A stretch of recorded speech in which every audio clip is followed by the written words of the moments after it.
Bonsoir à tous et bienvenue sur Tandem TV. J'ai le plaisir de retrouver Rudy Sidbon pour notre deuxième partie sur la rétrospective de Steven Spielberg.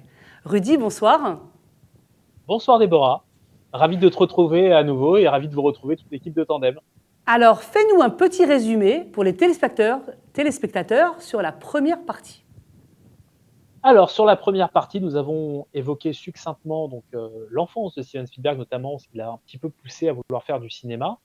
Et ensuite, on a évoqué donc ses premiers succès qui ont façonné son nom et sa légende, Duel, Les Dents de la Mer. Et puis, nous avons également parlé d'autres styles, d'autres thèmes du cinéma, notamment la science-fiction. Et puis, on a parlé aussi des films un peu plus historiques, on va dire, qui le tiennent un peu plus à cœur. Et on a évoqué notamment la liste de Schindler et Il faut sauver le soldat Ryan. Voilà un petit peu ce qu'on avait dit dans cette première partie. Et donc voilà, on est prêt pour la deuxième. Donc nous allons commencer cette partie avec le film Munich qui a crispé la communauté juive et Israël. Dis-nous pourquoi ça a été très mal vécu. Alors voilà une question qu'elle est bonne, ma chère Déborah. Munich est sorti en 2005. C'est un film qui a demandé pas mal de temps et aussi d'énergie à Steven Spielberg parce qu'il était question de parler d'une opération du Mossad qui devait traquer en fait le groupe terroriste Septembre Noir qui avait notamment assassiné les athlètes de l'État hébreu lors des JO de Munich en 72.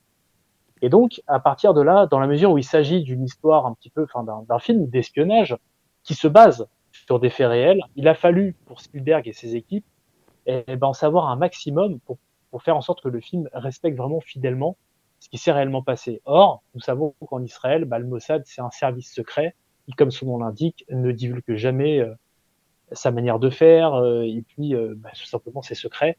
Ce qui fait que Spielberg a admis lui-même qu'il a dû, à un moment donné, un petit peu romancer et prendre certaines libertés avec ce qui s'était réellement passé durant cette opération très audacieuse qui a été d'ailleurs fomentée par Golda Meir, qui était l'opération Colère de Dieu. Donc ce film-là va mettre en fait, si tu veux, dos à dos d'un côté les terroristes, donc palestiniens, et en face leur alter ego israélien. Donc.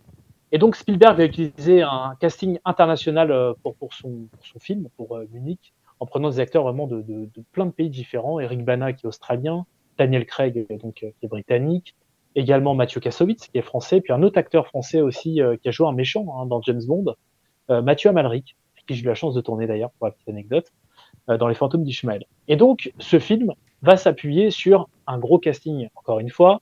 Donc ça, c'est pour essayer de faire en sorte que un maximum de gens aillent le voir au cinéma, parce que forcément, il y a beaucoup de gens qui vont au cinéma en fonction des acteurs qui sont en tête d'affiche. Et ce qu'on a reproché à Spielberg, finalement, c'est de mettre face à face ou dos à dos, selon, les terroristes et les agents du Mossad censés les détruire. Et ça, en fait, c'est ce qu'Israël n'a pas aimé. C'est ce que la communauté juive, d'une manière générale, n'a pas aimé. Parce que, comme on dit dans le jargon, on ne mélange pas les torchons et les serviettes. Les terroristes, eux, s'attaquent à des personnes sans défense, à des civils, en l'occurrence à des athlètes qui étaient censés représenter l'État hébreu quand même au JO, donc c'est pas rien. Et le Mossad, lui, il est là tout simplement pour venger ces athlètes qui sont morts, pour venger les Israéliens dont le sang a coulé, et faire en sorte que ces terroristes ne puissent nuire d'aucune manière que ce soit par la suite. Et Israël a toujours fait ça, il n'y a jamais eu de tolérance, et Israël a toujours traqué sans arrêt les terroristes, les toujours soit tués, soit enfermés, mais en tout cas empêchés de nuire, ça a toujours fait partie de la politique de l'État d'Israël, et on n'a pas aimé en fait cette espèce de comparaison entre guillemets d'un côté des terroristes avec ces agents israéliens en les mettant vraiment face à face. Voilà, donc c'est ce qui a posé un problème, c'est ce qui a crispé au niveau du film, où finalement on se rend compte à travers même des dialogues dans le film que les deux parties font un peu la même chose, quoi. Ils font du sale, ils tuent, et que les Israéliens sont aussi des tueurs lorsqu'ils se mettent à traquer ces assassins. Ce qu'on lui a reproché finalement, pour rester vraiment en surface, c'est cette espèce de neutralité dans la manière dont c'est présenté. C'est-à-dire que Spielberg n'a pas pris parti, et c'est ce qu'on lui a reproché. Lui qui est donc juif, comme tout le monde le sait, on s'est dit, il va faire un film sur les attentats qui ont tué des Israéliens. Derrière, c'est une opération du Mossad qui était exceptionnelle, même s'il y a eu quelqu'un qui est décédé de manière accidentelle parce que c'était un sosie d'un des terroristes, qui était un Marocain qui vivait en Norvège. Mais au-delà de ça, Spielberg ne prend pas parti. Et nous, on s'est dit, c'est sûr, il va prendre notre parti, il va être du côté d'Israël, il va montrer cette opération d'un point de vue israélien. Et lui, en essayant d'être neutre, peut-être que c'était aussi une manière de contenter toutes les parties et de faire en sorte que le plus de monde possible voit ce film. Et en même temps, peut-être qu'on lui aurait aussi reproché, s'il avait pris parti, de lui dire, bah, Ouais, finalement, exactement, exactement. Je suis tout à fait c'est le d'accord. juif qui défend Israël, etc. Donc lui, en voulant être vraiment le plus neutre possible, bah, malgré tout, il y a certaines maladresses, dont celle-ci, qui pour moi est énorme, de nous faire croire que l'un des chefs de cette équipe, de cet escadron, disent mais finalement on est comme eux, on va devenir, à partir du moment où on tue, on devient nous aussi une sorte de terroriste, on terrorise des terroristes, mais on est aussi des terroristes, et est-ce que cette mission, elle n'est pas malsaine, est-ce qu'elle n'est pas immorale, etc. Alors qu'on sait très bien qu'en Israël, il n'y a pas d'impunité. À partir du moment où tu tues des gens, derrière, il y a une vengeance, il y a une réponse, il y a une réaction. Oui, c'est Et vraiment d'ailleurs, il y a une autre œil scène, pour œil, dent pour dent. C'est exactement, une question la de Bible. vengeance. On y va et on doit punir la personne qui a vraiment C'est pris la vie d'un juif. ça, c'est dans la Torah. D'ailleurs, il y a écrit 2 fois dans la Bible, il y a écrit œil pour œil, dent pour dent. Il y a aussi écrit avant, celui qui verse le sang de l'homme, par l'homme, son sang sera versé. Donc ça veut tout dire. Et à partir de là, Israël était parfaitement dans une posture légitime d'aller traquer ces terroristes pour pas laisser quelque chose d'une telle ampleur impuni. Et puis c'est surtout le fiasco. Alors maintenant, passons à autre chose. Peux-tu nous donner un aspect inconnu sur Steven Spielberg, voilà, un petit truc que personne ne peut savoir? Ah, si, alors plus ou moins, parce qu'on l'a un petit peu spoilé quand même lors de la première partie, pour ceux qui ont vu la première partie, c'est que Steven Spielberg est un amoureux du jeu vidéo. Et donc, il fallait absolument qu'on voit un film, au moins ne serait-ce qu'une fois, de Steven Spielberg, où il est question de jeux vidéo ou de trucs un petit peu ludiques, en tout cas très années 70, 80, voire 90. Et bah, évidemment, on va parler d'un film qui a eu un certain succès, qui est sorti il n'y a pas si longtemps que ça, qui s'appelle Ready Player One, qui pour moi était une immense claque d'un point de vue visuel déjà, et surtout à travers tous les clins d'œil qu'il a mis dedans. Il y a des références, il y en a des tonnes. Je suis sûr qu'il faudrait le voir 10 fois pour Ah noter oui. vraiment, compter toutes les références que Spielberg a mis dans ce film-là. Ce film est complètement fou. C'est un pari qui est hyper audacieux. Alors, il n'a pas forcément eu un énorme succès, hein, parce qu'il y a beaucoup de gens qui l'ont reproché d'aller un peu dans tous les sens, que c'était un petit peu confus et un peu éparpillé. Mais malgré tout, alors c'est vrai aussi qu'au niveau du casting, hein, j'allais oublier ça, mais les acteurs ne sont pas connus par rapport à ce film. Mais moi, j'ai trouvé que ce film était une formidable aventure et un immense hommage aux jeux vidéo. Et ce film, pour moi, il est exceptionnel en termes de divertissement. Et ce film aussi prouve une chose, c'est que Spielberg sait vivre avec son époque. Il a réussi, avec les moyens qu'il avait, à faire quelque chose de complètement dingue. Euh, voilà, où tu peux être un gosse, tu peux être un adulte. Tu vois ce film-là, déjà, tu retombes en enfance. Et surtout, mais quelle aventure, quelle épopée. Ce film est juste fabuleux. Ah, moi, j'ai adoré ce film.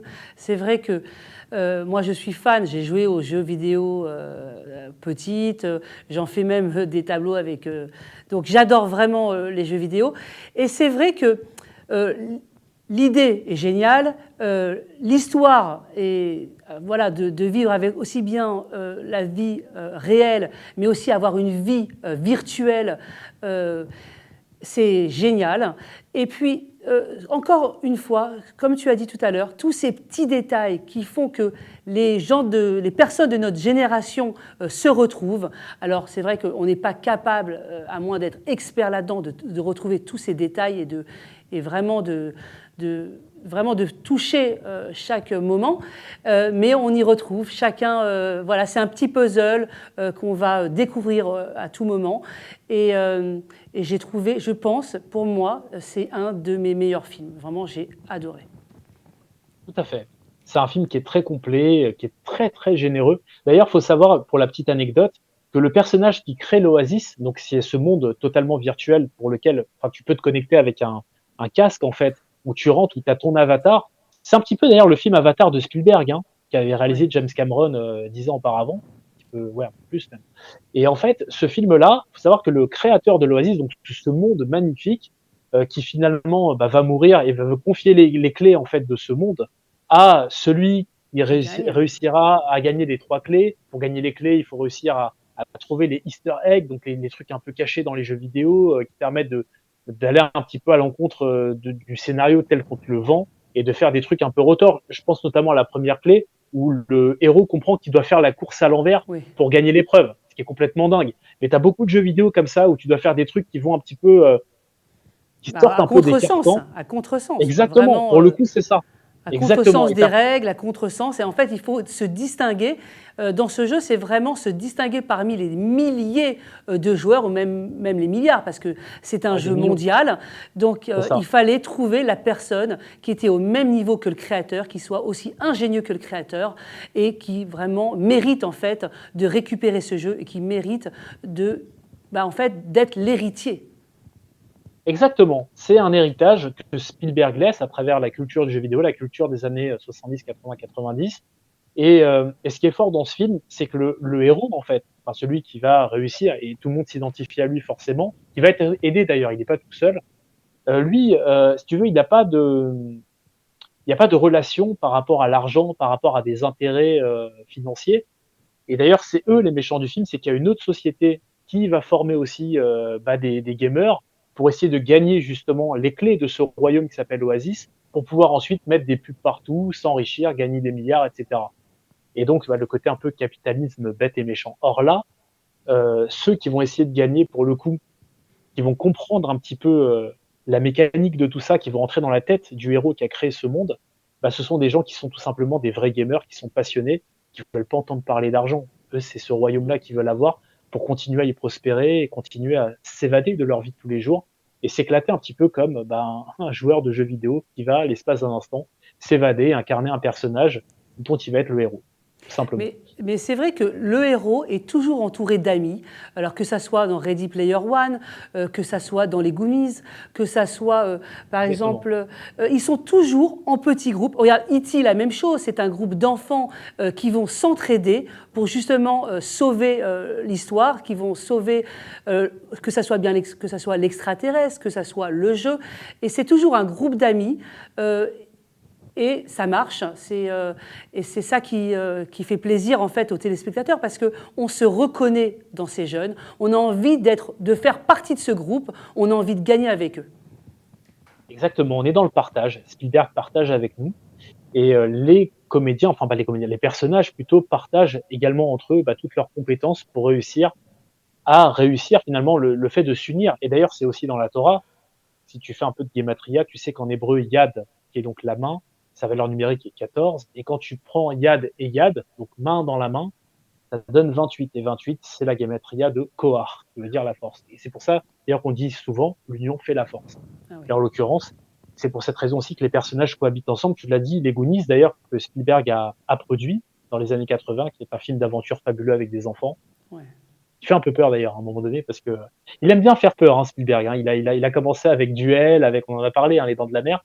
Il aime bien un petit peu être inquiétant dans certains films, mais c'est son côté enfant qui aime se faire peur et faire peur aux autres. Mais c'est toujours bienveillant et c'est toujours fait avec beaucoup de justesse et beaucoup d'amour. Et en tout cas, dans Ready Player One, encore une fois, Spielberg, il y a deux messages. Il y a le film effectivement où tu vas essayer de gagner des clés pour accéder à ce monde qui s'appelle l'Oasis et ne pas détruire ce monde par de la publicité, par des enjeux économiques, etc. Et en même temps, Spielberg qui joue également avec son public en disant voilà, je vais vous donner une œuvre qui est une œuvre immense, colossale, qui va vous rappeler des périodes de votre vie que vous avez connues quand vous étiez enfant. Et je vais partager ça avec vous et je vais vous donner vraiment plus qu'il n'en faut. Vous allez passer un super moment, un super divertissement et vous allez en prendre plein les yeux, plein les oreilles et voilà. Et donc merci pour ça. Alors on a vu que Steven Spielberg est un génie, mais il manquait à son palmarès un thème qui est la comédie musicale. Et donc il a réalisé un West Side Story numéro 2. Donc Rudy, qu'est-ce que tu peux nous dire dessus?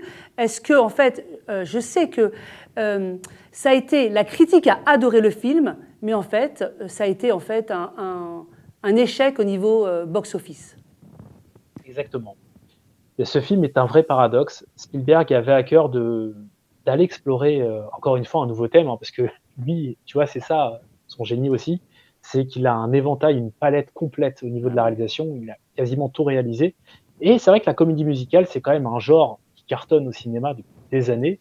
Il y a eu vraiment toute une hype autour de ça, même au début des années 2000. Et Spielberg avait à cœur de faire un film, une très belle aventure.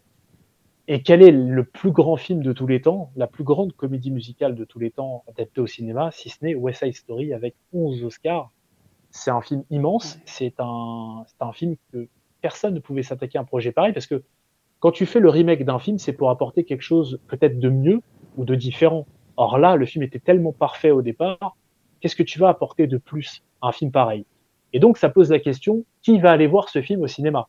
Première question, sachant que tous ceux qui ont vu le premier se disent, mais pourquoi Spielberg ne fait pas un nouveau film? Pourquoi refaire un remake? Donc, c'était pas forcément légitime sur le papier. Deuxième chose, c'est un film qui est long. C'est un film qui dure 3 heures. Et il faut savoir qu'en plus, lorsqu'il est sorti au cinéma, notamment en France, on était encore en période de Covid, donc avec des masques. Et en plus de ça, nous, on était à un stade où on n'avait pas le droit de manger de popcorn, de boire, etc. Donc tout était fermé.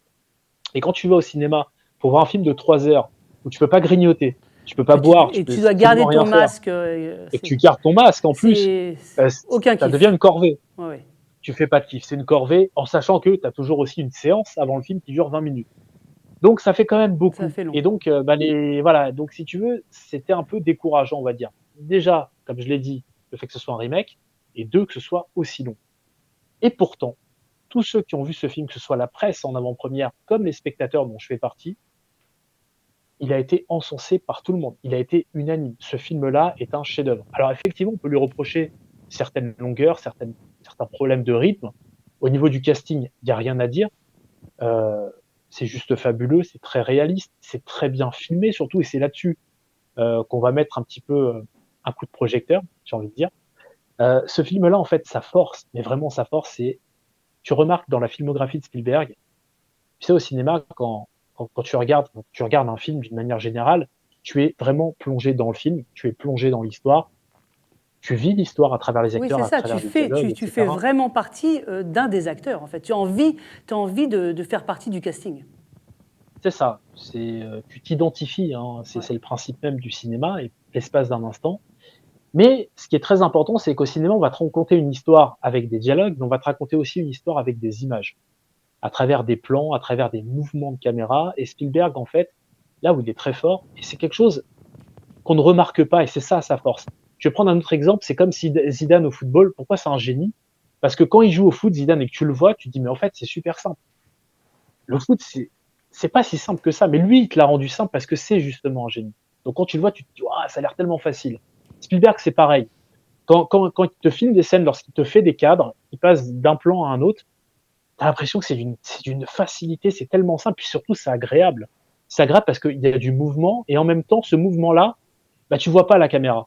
Si toi, par exemple, Déborah, tu vas à une bar mitzvah, et on te dit, tiens, prends la caméra et filme un petit peu ce qui se passe. Bah, tu vas prendre ta caméra, et puis tu vas filmer, et puis tu vas faire comme ça, tu vas faire des mouvements. Puis après, derrière, quand tu vas mettre le film, tu vas avoir envie de vomir. Tu dis, oh là là, putain, ça bouge sans arrêt, ça me donne la nausée, ça saccade, ça bouge. C'est ça, c'est Ça fout que la en nausée. fait, la technique est tellement de haut niveau que ça devient fluide, limpide, et que ça fait un film de haute qualité et que c'est vraiment apprécié sans qu'on s'en rende compte, mais c'est sublime. C'est vrai que quand on voit vraiment un film d'amateur et puis après d'un tel professionnalisme. Exactement. Alors après, tu as une autre méthode. Hein. Tu as beaucoup de réalisateurs qui font ce qu'on appelle des plans fixes. Donc, ils posent la caméra sur un pied, sur un rail, tu sais, pour tourner un petit peu dans tous les sens, pour qu'il y ait un minimum de mouvement, etc. Mais qui ensuite vont faire un montage. Donc, le montage, tu vas sélectionner les meilleurs plans et tu vas raconter une histoire avec les différents plans que tu as sélectionnés, qui va s'imbriquer avec une musique, avec des dialogues, etc. Mais là où Spielberg est fort, c'est qu'en fait, il ne pose jamais sa caméra. Si tu regardes dans tous les films qu'il fait, sa caméra est toujours en mouvement. Et c'est tellement fin, c'est tellement fait avec parcimonie qu'on s'en rend même pas compte. Mais en même temps, d'une manière inconsciente, ce mouvement-là, il est très agréable parce que du coup, t'es dedans.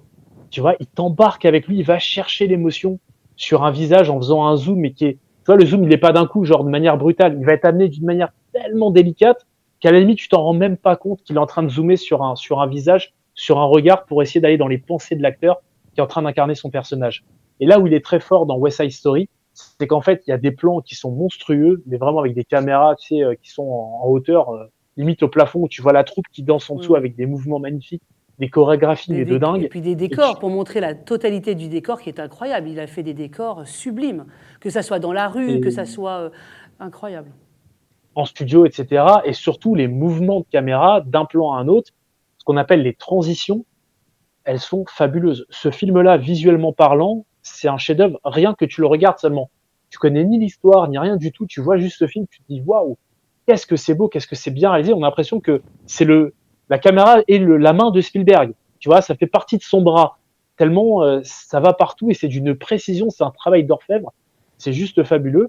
Et pour finir avec West Side Story, ce qui est aussi génial dans ce film, c'est évidemment la musique, les chorégraphies et quelque chose dont des fois on fait pas toujours gaffe, mais qui a vraiment son importance dans ce film, c'est la qualité de l'image.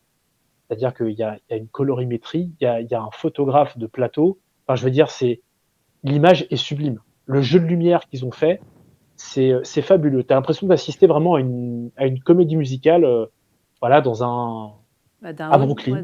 Tu vois, un Et music puis, hall, un truc. et puis c'est pas ça, il n'avait pas le choix que de faire 1000 fois mieux que le premier West Side Story. Il ne pouvait pas faire moins que ça parce que on l'attendait au tournant. Il fallait vraiment qu'il déploie un maximum de tout, au niveau de la qualité du tournage, au niveau des acteurs, de tout, de la musique, parce que, voilà, comme je l'ai dit, on l'attendait au tournant, et s'il faisait moins bien, il allait se faire dégommer, et c'était pas possible pour Steven Spielberg. Non, parce qu'effectivement, comme tu l'as dit, il a une réputation à défendre. C'est l'un des plus grands réalisateurs du monde, si ce n'est le plus grand, en tout cas dans l'inconscient collectif, et notamment par le monde professionnel. Et c'est aussi ça, la force de Spielberg, c'est que quand tu es un réalisateur reconnu et que tu es l'un des meilleurs, bah, tu t'entoures aussi des meilleurs parce que les meilleurs veulent travailler avec toi. Et c'est aussi ça sa force. C'est-à-dire que Spielberg s'est entouré de gens qui ont un talent monstrueux, que ce soit au niveau des chorégraphies, que ce soit des lumières, que ce soit les gens qui font les cadres, etc. Et toute cette partie technique que finalement on ne voit jamais au cinéma. Nous, on voit le résultat fini, on ne sait pas tout ce qu'il y a derrière. Et pour prendre cet exemple-là, c'est un petit peu comme un artiste dont je suis un grand fan, qui est Michael Jackson. Michael Jackson, il s'entourait des meilleurs, que ce soit pour les paroles, que ce soit les compositions, les arrangements et tout ce qui s'ensuit. Même si lui-même a composé la plupart des chansons qu'il a lui-même aussi d'ailleurs écrites, il s'est quand même entouré des meilleurs. Et on se dit, Michael Jackson, c'est déjà il est déjà au sommet de tout. Oui, il a besoin de personne. Et puis les meilleurs se battent pour travailler avec ce genre de personnes, parce que ce sont des génies. C'est un honneur. Et puis sur le CV, d'avoir participé au tournage d'un des films de Steven Spielberg, c'est quand même incroyable. Donc, Exactement. Donc West Side Story, qui malheureusement n'a pas connu le succès qu'il aurait dû avoir au box-office. On espère, hein, parce que vu la qualité du film, qu'il va réussir à se refaire une deuxième jeunesse avec la sortie DVD, Blu-ray, etc. Mais parce que du coup, bah, les gens pourront le voir chez eux, hein, tout simplement. Donc là, ils seront à l'aise, ils pourront rester même sans le masque et manger des pop-corn s'ils le veulent. Une deuxième chance. Mais c'est vrai que une deuxième chance, exactement, une seconde jeunesse, comme je disais, parce que c'est un film qui vraiment est exceptionnel. D'ailleurs, tu sais que tous les critiques de ciné qui ont vu ce film en avant-première ont tous dit de manière unanime que Spielberg va rafler tous les Oscars. Malheureusement, au box-office, voilà, ça n'a pas été le cas, ni par le public, ni par les récompenses, même s'il a été quand même récompensé. On est loin de selon à quoi on s'attendait. Bon, très bien. Alors, Rudy, juste pour finir, est-ce que tu as une dernière petite anecdote à nous raconter sur Steven Spielberg ? Alors, sur Spielberg, pas vraiment d'anecdote. On sait qu'il travaille sur pas mal de projets en ce moment, notamment un qui est un biopic, figure-toi, sur son enfance. Donc, Spielberg est en train de faire un film sur son enfance et je serais très, très étonné de savoir quel acteur va incarner ça, où il sera question de sa famille, justement, de ce qui a permis à Steven Spielberg de devenir Steven Spielberg. Donc, je pense que ça va être intéressant. C'est un film qui est prévu pour bientôt, en 2023. Et il y a un autre film qui est prévu, lui, un peu plus tard, mais il est également en chantier, qui est Bullitt, qui est un film qui est déjà sorti avec Steve McQueen dans les années 60, je crois, et qui est également un remake qui est prévu là, bientôt, dans les projets à court terme de Steven Spielberg. Donc, autant vous dire qu'il n'est pas prêt de raccrocher tout de suite.